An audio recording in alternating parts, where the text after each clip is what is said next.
dual na. Oh, may dual na rin ako, te. Hi, te. Di ba? Ano po may dual? At dito nga, nagkaayaan kami na magpunta at mag-walking na rin sa Corniche. Marhay na Banggi, mga tugang. Ang unang plano nga sana ay pupunta kami ng Manar. Kaya lang, medyo Paano ba gabi yun? na rin to, kaya tinamad Ano nga na rin yun, te? magpunta doon.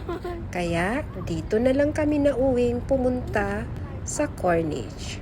Ito nga yung beach dito sa Corniche na pwede kayong mag-night swimming, mga besh. Hi guys! At dito nga, sinulit lang naming maglakad hanggang mapagod kami.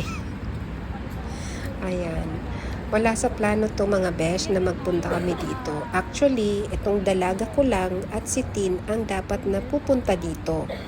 Ang kaso, nung ini-instruction na namin ni Ate MJ kung saan sila sasakay at kung saan sila bababa, hindi nila makuha-kuha mga besh. Kaya ayun ang nangyari. Napasama kaming dalawa ni Ate MJ. Hi guys! Say hi to my vlog. Hi vlog. Hi vlog! It's my guys.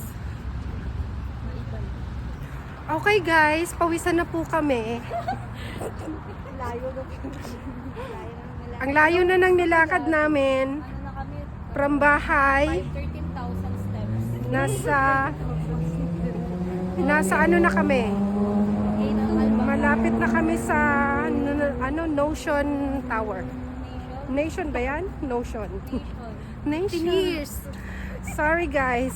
15 years. Sign of aging. Sa 15 years ko rito, lagi na ako gumagala. Joke. Ayan, say hi! Hi to my vlog! Nakakagutom. Pawisan na ako guys. Sinanay ko na yung ice natin. Ang haba na ng nilakad namin guys. Simula sa Hamdan, sa bahay, hanggang malapit na kami sa Marina Mall.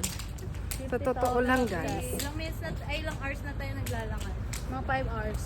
Mga 5 hours na. 1 hour lang. Uy, wala pa ako 30 minutes ata. Oy, hi kayo dyan. Ito naman. Halatang nagbas eh. Nagbas kayo? Uy, huwag kayong magsinungaling sa vlog ko. Nagbas kayo, naglakad. Yan, Katre. Ano yung 63? So tired. Cut yun. O, pawis na nga ako eh. Oh. Pawis na. Ano yung chan ko? Pero kanina pag working na ulit,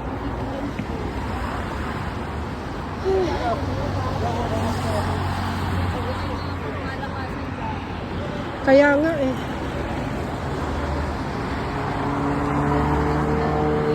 Yan, marami na naman ilaw. Pailaw sa Corniche. Malapit na ang National Day.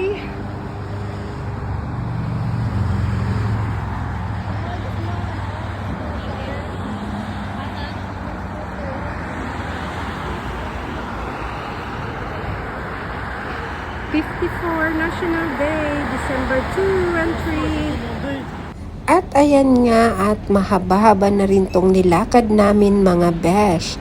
Pero nakaka-enjoy kasi medyo malamig na ang weather dito sa UAE. At yung ganitong panahon mga besh ay talaga namang more on family bonding. Dito yung magba-barbecue kayo sa park, walking together dahil maganda ang weather.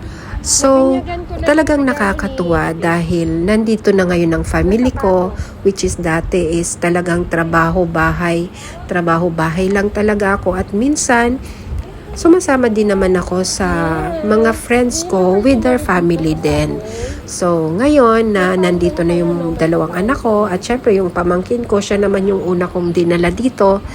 Kaya lang dati talaga is wala kaming time ng kagaya nito kasi pareho kaming may trabaho dahil noon talaga is trabaho-bahay lang.